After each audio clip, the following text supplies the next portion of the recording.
हम उन तमाम लोगों से अपील करता हूं, सभी विधायकों से बिहार के, कि इस मंडी कानून पर अपने विधानसभा के भीतर और विधानसभा के बाहर सक्रिय रूप से हमको सुझाव देंगे कि यह कानून बिहार की जनता के हित में बड़े स्तर पर लागू हो सके। कृषकों, लघु उद्यमियों एवं मंडी संचालकों से विमर्श के आधार पर तैयार किया गया यह बिल बिहार राज्य के सभी वर्गों के लिए लाभकारी और बिहार राज्य की कृषि अर्थव्यवस्था को सुदृढ़ करने में एक मील का पत्थर साबित होगा। और एक निजी बिल, प्राइवेट बिल भी पेश होगा, और दोनों ही सरकार के लोग हों या निजी, वह सदस्य बिहार विधानसभा के सदस्यों के भरोसे ही बिल को लाते हैं। नमस्कार, मेरा नाम आलोक है, आप लाइव स्टीज देख रहे हैं। बिहार सरकार के पूर्व कृषि मंत्री सुधाकर सिंह अभी भी किसानों के मुद्दे को लेकर सीधा सरकार को ही घेर रहे हैं, अपनी सरकार को घेर रहे हैं। देखिए, बिहार सरकार में वो मंत्री रहे, लेकिन उन्होंने खुद इस्तीफा दे दिया। कृषि मंत्री वो थे, लेकिन अब भी वो कह रहे हैं किसानों का हित नहीं है। जो कृषि रोड मैप है बिहार में, इस पर किसानों का हित नहीं हो रहा है, किसानों को लाभ नहीं हो रहा है, और अब बिहार विधानसभा में वो प्राइवेट बिल लाएंगे। देखिए, एक बड़ी बात है, तेजस्वी यादव की पार्टी के विधायक हैं, तेजस्वी यादव बिहार के उप मुख्यमंत्री हैं, और क्या अपने ही सरकार के खिलाफ, नीतीश कुमार के खिलाफ तेजस्वी यादव के विधायक जा रहे हैं। बयानों से तो कुछ ऐसा ही लग रहा है। सुधाकर सिंह ने आज खुलकर कहा है किसानों को क्या समस्या है, और प्राइवेट बिल भी वो लाएंगे। क्या कुछ कह रहे हैं, जरा सुनिए। पूरे बिहार में निजी मंडी, कृषि हाट एवं अनाज अधिग्रहण केंद्र की स्थापना हेतु सरकार द्वारा ग्रामीण उद्यमियों को प्रोत्साहन भी दिया जाना चाहिए, ताकि हमारा सार्वजनिक और निजी निवेश दोनों के जरिए हम बाजार में सक्रिय हस्तक्षेप कर सकें और सरकार रेगुलेटर के रूप में रहे, और सभी जो इस खेल में शामिल है कारोबार में, वो सभी लोगों के लिए लेवल प्लेइंग, माने एक तरह का मैदान वो दे सके, इस कानून का मुख्य उद्देश्य है। पांचवा मेरा है, कृषि मंडी में किसानों से अनाज न्यूनतम समर्थन मूल्य से जो भी खरीदेगा उसको दंड देना सरकार की जिम्मेदारी होगी। यह कानून का हमारा एक हिस्सा है। न्यूनतम समर्थन मूल्य, आपको मैंने बताया कि केवल पंजाब और बिहार की जो रेट में फर्क है, उससे बिहार के किसानों को केवल 2 अनाज में ही 20,000 करोड़ का घाटा हो रहा है। छठा अंतिम, कृषि मंडी, गोदाम, प्रोसेसिंग यूनिट, पैकेजिंग यूनिट की स्थापना हेतु सरकार भूमि, भवन राशि, बिजली, पानी समेत सभी प्रकार की संसाधन मुहैया कराएगी। यही हमारा इस कानून का मुख्य उद्देश्य है, और हम इसी सवालों को लेकर के हमने विधानसभा में निजी विधेयक प्रस्तुत मैं किया हूँ। मुझे पूरी उम्मीद है कि हमारे विधानसभा के अध्यक्ष के द्वारा इस बिल को, निजी बिल को मूव करने का अवसर मिलेगा, और बिहार के जितने भी विधायक हैं, जो हमारे सदस्य बिहार विधानसभा हैं, जो बहस में शामिल होने का अवसर मिलेगा। हम उन तमाम लोगों से अपील करता हूं, सभी विधायकों से बिहार के, कि इस मंडी कानून पर अपने विधानसभा के भीतर और विधानसभा के बाहर सक्रिय रूप से हमको सुझाव देंगे कि यह कानून बिहार की जनता के हित में बड़े स्तर पर लागू हो सके। हमारी इन्हीं बातों के साथ कौन जिम्मेवार है सर? ये जो बहुप्रचारित जो नीति है, जिसको कृषि रोड मैप कहते हैं, जो बड़ी उपलब्धि के रूप में 2012 में कृषि रोड मैप 2012 में साफ शब्दों में लिखा है कि हम कृषि विपणन के लिए हम व्यवस्था कायम करेंगे।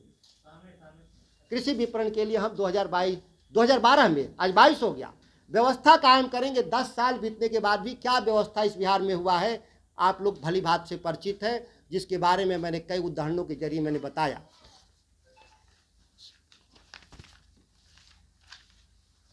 जो हम पेश कर रहे हैं, जिस कानून को लेकर के हमारा 44 साल बाद आ रहे हैं, उसमें सभी प्रमुख रूप से जो हमारे जो मुद्दे हैं, उसमें हम जो सम्मिलित करने जा रहे हैं, वो मुद्दे हमारे हैं कि कृषकों, लघु उद्यमियों एवं मंडी संचालकों से विमर्श के आधार पर तैयार किया गया यह बिल बिहार राज्य के सभी वर्गों के लिए लाभकारी और बिहार राज्य की कृषि अर्थव्यवस्था को सुदृढ़ करने में एक मील का पत्थर साबित होगा। यह विधेयक